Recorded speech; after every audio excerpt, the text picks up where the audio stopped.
ನಿನ್ನನ್ನು ಈ ಮಗುವಿಂದ ದೂರ ಮಾಡಕ್ಕೆ ನೋಡಿದೆ. ನಾನು ಪಾಪಿ, ನನಗೆ ಕ್ಷಮೆನೇ ಇಲ್ಲ, ಕ್ಷಮೆ ಕೇಳೋಕ್ಕೂ ಅರ್ಹತೆಯೂ ಇಲ್ಲ. ರೀ, ನಿಮಗೆ ಅಂಜಲಿ ಒಳ್ಳೆಯವಳು ಅನ್ನೋ ನಂಬಿಕೆ ಬಂತಾ? ನನ್ನ ಕಣ್ಮುಂದೆ ಈ ಮಗು 2 ಜೀವ ಉಳಿಸಿದೆ ಅಂದಮೇಲೂ ಈ ಮಗುನ ನಾನು ನಂಬಲಿಲ್ಲ ಅಂದರೆ ನನ್ನನ್ನು ಯಾರು ಮನುಷ್ಯ ಅನ್ನಲ್ಲ ಯಶೋದ.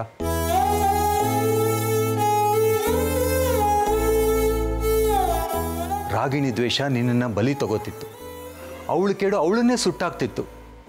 ಆದರೆ ಈ ಮಗು 2 ಜೀವನೂ ಕಾಪಾಡ್ತು.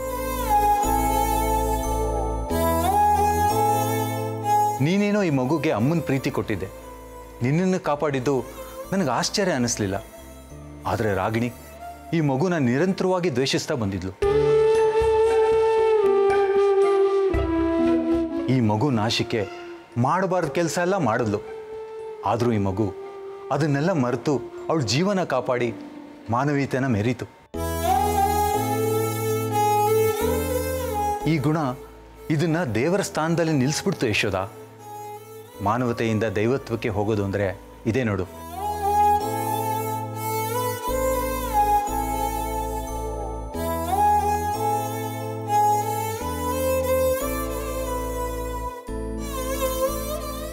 ನೀನು ಹೇಳಿದ್ದೆಲ್ಲ ನಿಜ ಯಶೋದ.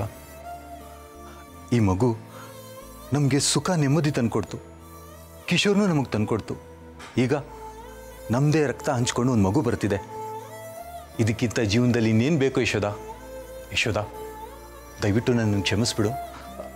ನನ್ನನ್ನು ಕ್ಷಮಿಸು ಅಂತ ಈ ಮಗುಗೂ ಹೇಳು. ಅಂಜಲಿ ಪುಟ, ಕಿಶೋರಪ್ಪ ನಿನ್ನ ಹತ್ರ ಸಾರಿ ಕೇಳ್ತಿದ್ದಾರೆ. ನೀನು ಅವನ್ನ ಕ್ಷಮಿಸ್ಬೇಕಂತೆ.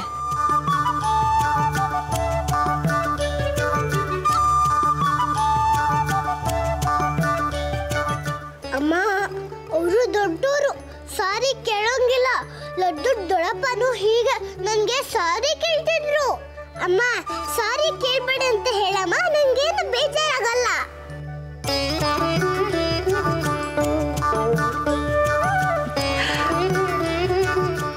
ರೀ, ನೀವು ದೊಡ್ಡವರು ಸಾರಿ ಕೇಳಬಾರ್ದಂತೆ.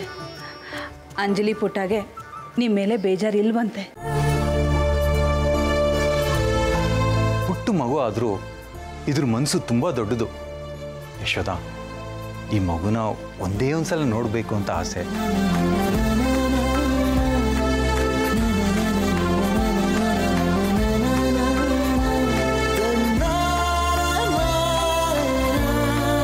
ಈ ಮಗು ಒಳ್ಳೆಯವ್ರಿಗೆ ಮಾತ್ರ ಕಾಣೋದು ಅಂತ ನೀನೇ ಹೇಳ್ತಿದ್ದೆ.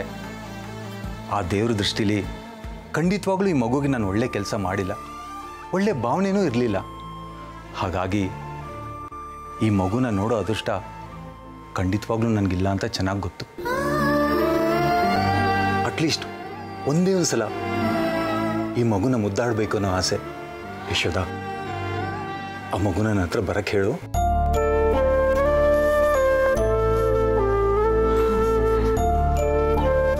ಅಂಜಲಿ ಪುಟ, ಕಿಶೋರಪ್ಪ ನಿನ್ನ ಮುದ್ದಾಡಬೇಕಂತೆ. ಒಂದ್ಸಲ ಅವ್ರ ಹತ್ರ ಹೋಗ್ತೀಯಾ?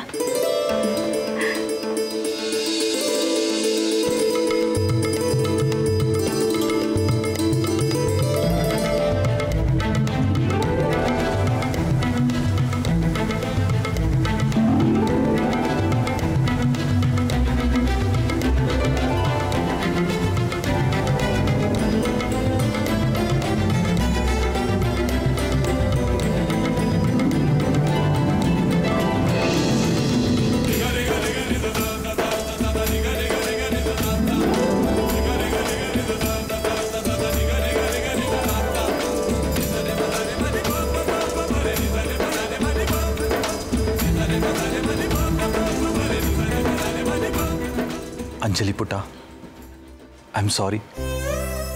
ಯಶೋದ ನಿನಗೆ ಅಮ್ಮನಾಗಿ ಯಾವ ಪ್ರೀತಿ ಮಮಕಾರ ತೋರಿಸ್ತಿದ್ದಾಳೋ, ಇವತ್ತಿಂದ ಅಪ್ಪನಾಗಿ ನಾನು ನಿಂಗೆ ಅದನ್ನೆಲ್ಲ ಕೊಡ್ತೀನಿ. ಇವತ್ತಿಂದ ನೀನು ನನ್ನ ಮಗಳು.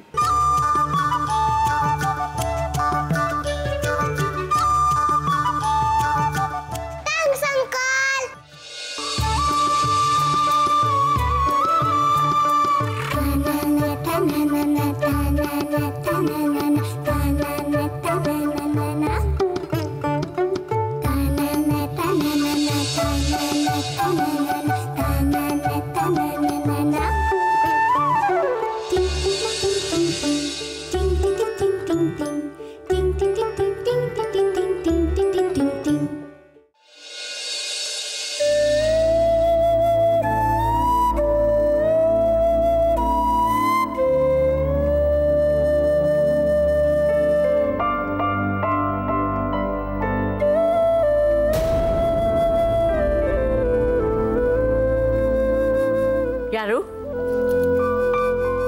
ಯಾರದು? ಅಜ್ಜಿ, ನಾನು. ಹಾ, ಯಶೋಧ ಇನ್ನೂ ಮಲಗಿಲ್ವಾ? ಇಷ್ಟೊತ್ತಲ್ಲಿ ಯಾಕಮ್ಮ ಬಂದೆ? ಈ ಮನೆಯಲ್ಲಿ ಏನೇನೋ ನಡೀತಾ ಇದೆ ಅಜ್ಜಿ. ಇನ್ನು ನಮ್ಗೆ ನಿದ್ದೆ ಹೇಗೆ ಬರುತ್ತೆ ಹೇಳಿ? ಅದು ನಿಜಾನೇ. ನನಗೆ ಕಣ್ಣು ಕಾಣಿಸಲ್ಲ, ಕಿವಿನೂ ಕೇಳಿಸಲ್ಲ. ಇನ್ನು ಈ ಮನೇಲಿ ಏನು ನಡೆಯುತ್ತೆ ಅನ್ನೋದು ನನಗೆ ಹೇಗೆ ಗೊತ್ತಾಗಬೇಕಮ್ಮ? ಅಜ್ಜಿ, ನಾವು ನಿಮ್ಮ ಹತ್ರ ಸ್ವಲ್ಪ ಮಾತಾಡಬೇಕಿತ್ತು. ರಾಜೀವ, ನೀನು ಬಂದಿದೀಯಾ? ಬಾ ಬಾ, ಬನ್ನಿ ಬಾ, ಬನ್ನಿ ಬನ್ನಿ, ಕೂತ್ಕೊಳ್ಳಿ. ಬಾಪ್ಪ. ಹಾಂ, ಏನು ವಿಷಯ? ಈ ಮಧ್ಯರಾತ್ರಿಯಲ್ಲಿ ಮಾತಾಡುವಂಥ ತುರ್ತು ಏನಿದೆ? ಅಜ್ಜಿ, ಈ ವಿಷಯ ಹೇಗೆ ಹೇಳಬೇಕು ಅಂತ ನಮಗೆ ಗೊತ್ತಾಗ್ತಿಲ್ಲ. ಇವತ್ತು ಮನೇಲಿ ಒಂದು ದೊಡ್ಡ ಅನಾಹುತ ನಡೀತು. ಅನಾಹುತನ? ಏನಂತ ಅನಾಹುತ ನಡೀತು? ಅಜ್ಜಿ, ಇವತ್ತು ಆಹಾರ ಕುಡಿಬೇಡಿ. ನಿನ್ನ ಹೊಟ್ಟೆಲಿರೋ ಪಾಪು ಸತ್ತೋಗ್ಲಿ ಅಂತ ಮಂತ್ರವಾದ ಎತ್ತೆ ಅದರಲ್ಲಿ ಔಷಧಿ ಬರ್ಸಿದಾಳೆ. ಅಸ್ಪಸ್ ಲಿಂಬು ಜ್ಯೂಸ್. ಔಷಧಿ ಹಾಲೆ ಪ್ಲೀಸ್ ನಿನ್ನ ಲೋಟದೊಳಗೆ ಹೋಗು, ಪ್ಲೀಸ್ ಪ್ಲೀಸ್.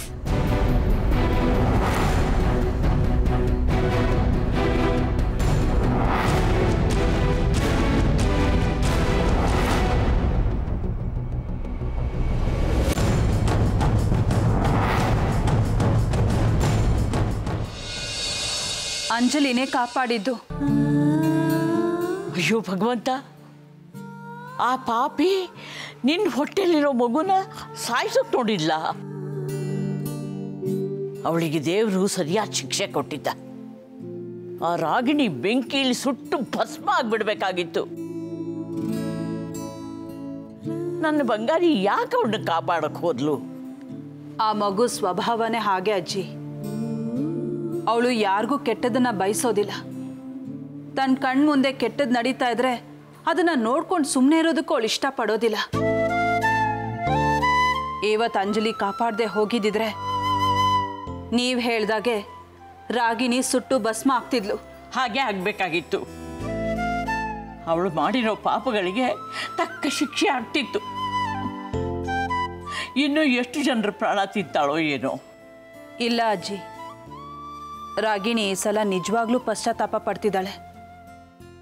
ತಾನು ಮಾಡಿದ್ದು ತಪ್ಪು ಅನ್ನೋದು ಅವಳು ಗೊತ್ತಾಗಿದೆ. ನಂಬೇಡ ಯಶೋಧ, ನಂಬೇಡ. ಆ ಗೋಸುಂಬೆನ ಯಾವತ್ತೂ ನಂಬೇಡ. ಅವಳು ಬದಲಾಗೋದು, ಇದ್ಲು ಬೆಳಗಾಗೋದು ಎರಡೂ ಒಂದೇ. ಅಜ್ಜಿ, ನಾವು ಯಾರನ್ನೂ ಬದಲಾಯಿಸೋಕ್ಕಾಗಲ್ಲ.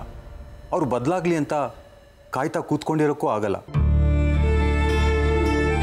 ನಾವೇ ಬದಲಾಗಬೇಕು, ರಾಜಿ ಮಾಡ್ಕೋಬೇಕು. ಹಾಗೂ ಅವ್ರು ಬದಲಾಗಲಿಲ್ಲ ಅಂದರೆ ಅವರಿಂದ ದೂರ ಇದ್ಬಿಡ್ಬೇಕು. ಅದಕ್ಕೆ ನಾವೊಂದು ತೀರ್ಮಾನಕ್ಕೆ ಬಂದಿದ್ದೀವಿ ಅಜ್ಜಿ. ನಮಗೆ ನಿಮ್ಮ ಆಸ್ತಿ ಒಡವೆ ಇದ್ಯಾವುದೂ ಬೇಡ. ಅದಕ್ಕೋಸ್ಕರನೇ ತಾನೇ ಈ ದ್ವೇಷ ಅಸೂಯೆ ಎಲ್ಲ. ಅದ್ರ ಮೇಲೇನೆ ಆಸೆ ಇಲ್ಲ ಅಂದರೆ ನಮ್ಮ ಮೇಲೆ ಯಾರೂ ದ್ವೇಷ ಸಾಧಿಸೋದಿಲ್ಲ. ಅದಕ್ಕೆ ಅಜ್ಜಿ, ನಿಮ್ಮ ಆಸ್ತಿ ಒಡವೆ ಎಲ್ಲ ನೀವು ಯಾರಿಗೆ ಬೇಕಾದರೂ ಕೊಡಿ. ನಾವು ಅದ್ರ ಬಗ್ಗೆ ಯಾವತ್ತೂ ಪ್ರಶ್ನೆ ಮಾಡಲ್ಲ. ನಮಗೆ ನಿಮ್ಮ ಆಶೀರ್ವಾದ ಹೊಂದಿದ್ರೆ ಸಾಕು. ಅಜ್ಜಿ, ನೀವು ಒಪ್ಪಿಗೆ ಕೊಟ್ಟರೆ ಯಶೋಧ ಮಕ್ಕಳನ್ನ ಕರ್ಕೊಂಡು ನಾನು ಎಲ್ಲಾದರೂ ದೂರ ಹೊರಟೋಗ್ತೀನಿ. ಹೌದು ಅಜ್ಜಿ, ಈ ಆಸ್ತಿಗೋಸ್ಕರ ನನ್ನ ಮಕ್ಕಳ ಪ್ರಾಣನ ಪಣಕ್ಕಿಡ್ಬೇಕಾ? ನನಗೆ ಈ ಒಡವೆ ಆಸ್ತಿ ಮೇಲೆ ಯಾವ ವ್ಯಾಮೋಹನೂ ಇಲ್ಲ. ನಮ್ಮ ಪಾಡಿಗೆ ನಾವು ಎಲ್ಲಾದರೂ ಹೊಟ್ಟೋಗ್ತೀವಿ ಅಜ್ಜಿ. ದಯವಿಟ್ಟು ನಮ್ಮನ್ನ ಕಳಿಸ್ಕೊಡಿ ಅಜ್ಜಿ.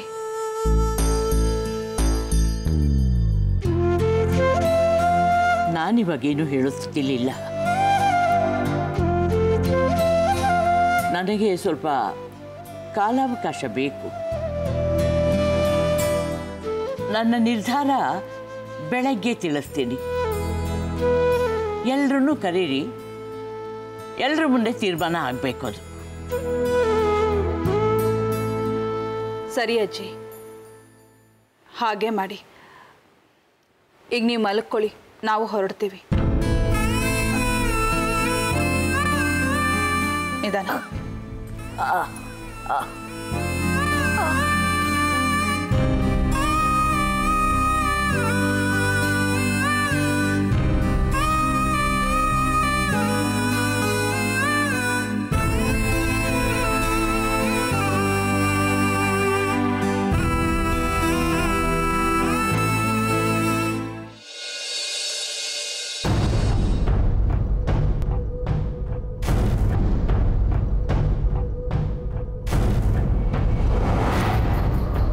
ಎಲ್ಲ ಬಂದ್ರಾ?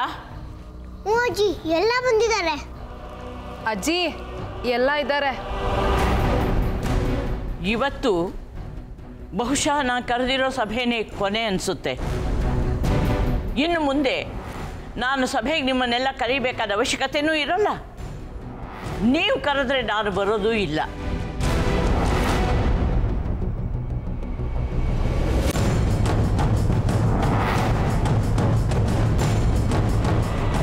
ಯಾಕಂದರೆ ಇವತ್ತಿನ ನಂತರ ಈ ಮುದುಕಿ ಮೇಲೆ ಯಾರ್ಯಾರಿಗೆ ಪ್ರೀತಿ ವಿಶ್ವಾಸ ಇದೆ ಅನ್ನೋದು ಸಾಬೀತಾಗಿ ಹೋಗುತ್ತೆ.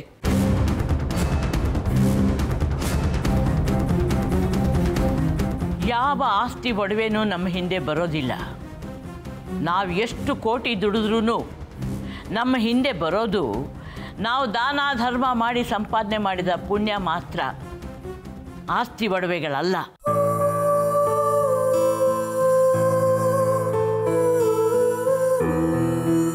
ಇದನ್ನೆಲ್ಲ ನನ್ನ ಗಂಡ ಸಂಪಾದನೆ ಮಾಡಿದ್ದು. ಒಂದು ವೇಳೆ ಆ ಕಾಲದಲ್ಲೇ ಇದನ್ನೆಲ್ಲ ಖರ್ಚು ಮಾಡಿಬಿಟ್ಟಿದ್ದಿದ್ರೆ ಇವತ್ತಿನ ದಿವಸ ಒಂದು ದಮ್ಮಡಿ ಕಾಸು ಉಳಿದಿರ್ತಿರ್ಲಿಲ್ಲ. ಇದಕ್ಕೋಸ್ಕರ ನೀವು ಕಚ್ಚಾಡೋ ಅಂಥ ಪರಿಸ್ಥಿತಿನೂ ಬರ್ತಿರ್ಲಿಲ್ಲ. ಮಕ್ಕಳಿಗೆ ಆಸ್ತಿ ಮಾಡಬೇಡಿ, ಮಕ್ಕಳನ್ನೇ ಆಸ್ತಿ ತರಹ ಬೆಳೆಸಿ ಅಂತಾರೆ. ಆದರೆ ನಮ್ಮನೇಲಿ ಆ ರೀತಿ ಆಗಲಿಲ್ಲ. ಆಸ್ತಿಗೋಸ್ಕರ ಮನುಷ್ಯತ್ವನ ಮರೆತು ರಕ್ತ ಸಂಬಂಧವನ್ನೇ ಕಳಚಿಕೊಳ್ಳುವಂಥ ಜನ ನನ್ನ ಸಂಬಂಧಿಗಳು ಅಂತ ಹೇಳ್ಕೊಳ್ಳೋಕೆ ನನಗೆ ಅಸಹ್ಯ ಆಗುತ್ತೆ.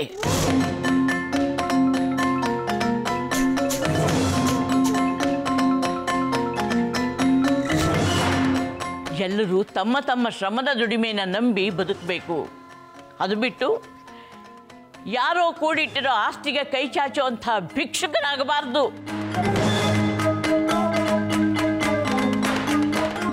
ಅದು ಬದುಕಿದ್ದು ಸತ್ತಂತೆ. ಅಂಥ ಆಸ್ತಿಯಲ್ಲಿ ಬಾಳಿದ ಬದುಕಿಗೆ ಯಾವ ಸಾರ್ಥಕತೆಯೂ ಇರೋದಿಲ್ಲ. ಅದು ಯಾರ್ದೋ ಹಂಗಲ್ಲಿ ಬದುಕೋ ಅಂಥ ದೈನೇಸಿ ಬದುಕು. ಅಂಥ ಬದುಕನ್ನು ಯಾವ ಪ್ರಾಣಿಗಳು ಬದುಕೋದಿಲ್ಲ ಅನ್ನೋದನ್ನ ಜ್ಞಾಪಕ ಇಟ್ಕೊಳ್ಳಿ.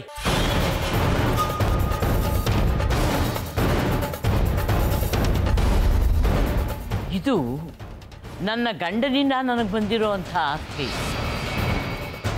ನಿಮ್ಮಲ್ಲಿ ಯಾರಿಗೂ ನನ್ನ ಮೇಲೆ ಪ್ರೀತಿ ಮಮಕಾರ ಅನ್ನೋದು ಇಲ್ಲ ಅಂತ ನನಗೆ ಚೆನ್ನಾಗಿ ಗೊತ್ತು.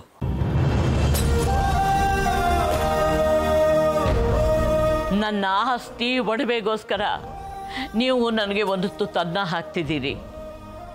ನೀವೆಲ್ಲ ನನ್ನ ಬೀದಿಗೆ ಎಸ್ತು ಬಿಡ್ತೀರೋ ಅನ್ನೋ ಭಯಕ್ಕೆ ಇಷ್ಟು ದಿನ ಆದರೂ ನಾನು ನನ್ನ ಆಸ್ತಿನ ಯಾರಿಗೂ ಹಂಚದೆ ನನ್ನಲ್ಲೇ ಇಟ್ಕೊಂಡಿದ್ದೀನಿ.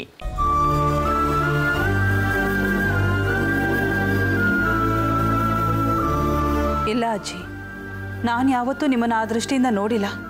ನೀ ಸುಮ್ಮನಿರು ಯಶೋಧ.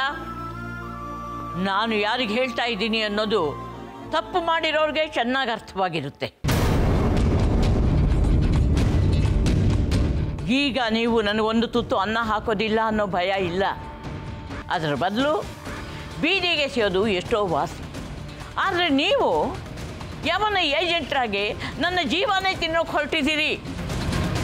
ನಿಮ್ಮಂಥವ್ರ ಕೈನಲ್ಲಿ ಅನ್ನ ತಿನ್ನೋದು ವಿಷ ತಿಂದ ಹಾಗೆ. ಅದ್ರ ಬದಲು ಬೀದಿಲಿ ಬಿದ್ದು ಅನಾಥಶವಾಗಿ ಕೊಳತು ಹೋಗೋದೆಷ್ಟೋ ವಾಸಿ.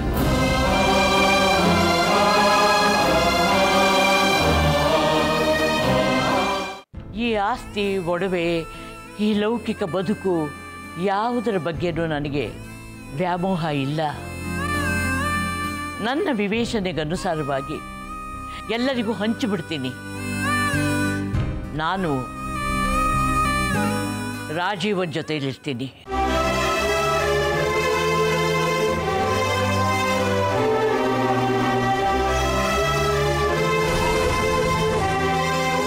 ನೀವು ಕೆಟ್ಟದ್ದು ಬಯಸಿದ್ರಿ ಅಂತ ನಾನು ನಿಮಗೆ ಕೆಟ್ಟದ್ದು ಮಾಡೋಲ್ಲ. ನೀವೆಲ್ಲ ಚೆನ್ನಾಗಿರಿ,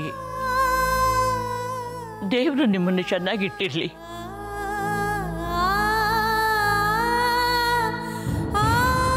ಆಸ್ತಿಗೋಸ್ಕರ ಮಾಡಬಾರದನ್ನು ಮಾಡೋಕೆ ಹೊರಟವರು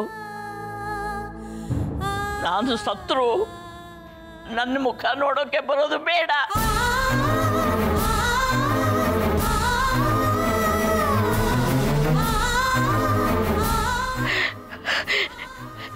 ನೀವೆಲ್ಲ ಇನ್ನ ಹೋಗಬಹುದು. ಅಜ್ಜಿ, ನಿನ್ನೆ ರಾತ್ರಿ ನಾವು ಏನು ಹೇಳಿದ್ವೋ ಈಗಲೂ ಆ ಮಾತುಗಳಿಗೆ ಬದ್ಧರಾಗಿದ್ದೀವಿ. ನಮಗೆ ಆಸ್ತಿಲಿ ಯಾವ ಪಾಲು ಬೇಡ ಅಜ್ಜಿ.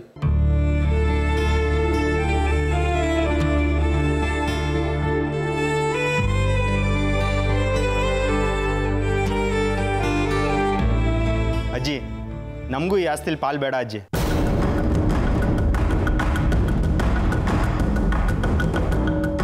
ಅಜ್ಜಿ, ಮಾಡಿ ಮಾಮಂಗೂ ಅಷ್ಟೇ ಬೇಡವಂತೆ. ಚೇತನ್, ಏನೋ ಹೇಳ್ತಾ ಇದೆಯಾ ನೀನು? ಅಮ್ಮ, ಈ ವಿಷಯದಲ್ಲಿ ನೀನು ನನಗೆ ಒತ್ತಾಯ ಹೇರಬೇಡ. ಅಜ್ಜಿ, ನಾನು ನಿತ್ಯ ಇದನ್ನು ಮುಂಚೆನೇ ವಿರೋಧಿಸಿದ್ವಿ. ಆಸ್ತಿಗಾಗಿ ಹೀಗೆಲ್ಲ ಆಡೋದು ಬೇಡ ಅಂತ ಅಮ್ಮಗೆ ಮೊದಲೇ ಹೇಳಿದ್ದೆ. ಆದರೆ ಅವ್ರನ್ನ ಮಾತನ್ನೇ ಕೇಳಲಿಲ್ಲ. ಆಸ್ತಿ ಇಲ್ದೇನೆ ಬದುಕೋಕೆ ಸಾಧ್ಯನೇ ಇಲ್ಲ ಅನ್ನೋ ರೀತಿ ಹುಚ್ಚಿಡ್ಸ್ಕೊಂಡಿದ್ರು. ಅಜ್ಜಿ, ನಮಗೂ ಈ ಆಸ್ತಿಲಿ ಯಾವುದೇ ರೀತಿ ಪಾಲು ಬೇಡ ಅಜ್ಜಿ.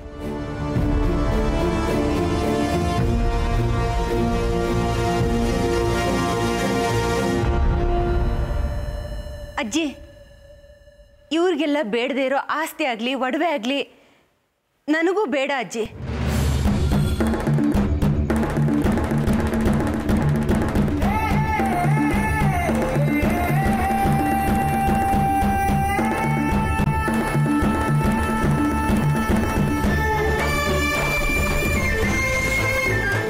ಅಜ್ಜಿ, ನನಗೆ ನನ್ನ ಗಂಡನ ದುಡಿಮೆನೇ ಸಾಕು. ಈ ಆಸ್ತಿಗೋಸ್ಕರ ನಾನು ತುಂಬ ತಪ್ಪು ಮಾಡಿದ್ದೀನಿ. ನಿಮ್ಮೆಲ್ಲರ ಮನಸ್ಸು ನೋಯಿಸ್ಬಿಟ್ಟಿದ್ದೀನಿ.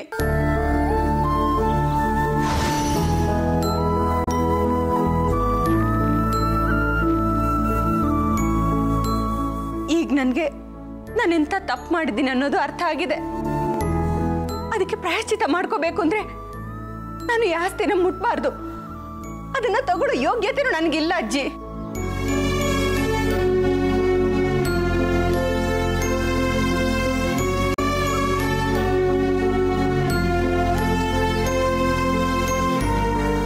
ಅಜ್ಜಿ ಅಜ್ಜಿ, ಮಂತ್ರವಾದಿ ಅತ್ತೆನೂ ಆಸ್ತಿ ಬೇಡ ಅಂತ ಅಂತಿದ್ದಾಳೆ.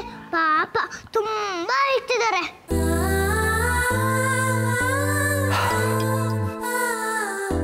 ನನಗೂ ವಯಸ್ಸಾಯಿತು, ಆರೋಗ್ಯ ಸಮಸ್ಯೆನೂ ಇದೆ, ಹಾಗೆ ದುಡ್ಡಿನ ಅವಶ್ಯಕತೆನೂ ಇದೆ.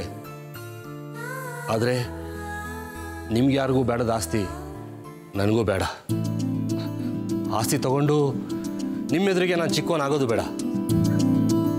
ಅಮ್ಮ, ನನಗೆ ಯಾವ ಆಸ್ತಿನೂ ಬೇಡ.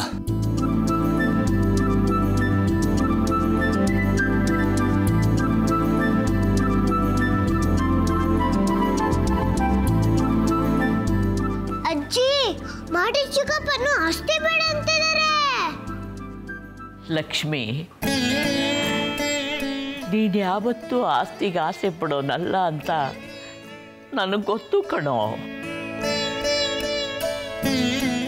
ಮಗ ಅಂತ ಉಳಿದಿರೋನು ನೀನೊಬ್ಬನೇ ಕಣೋ.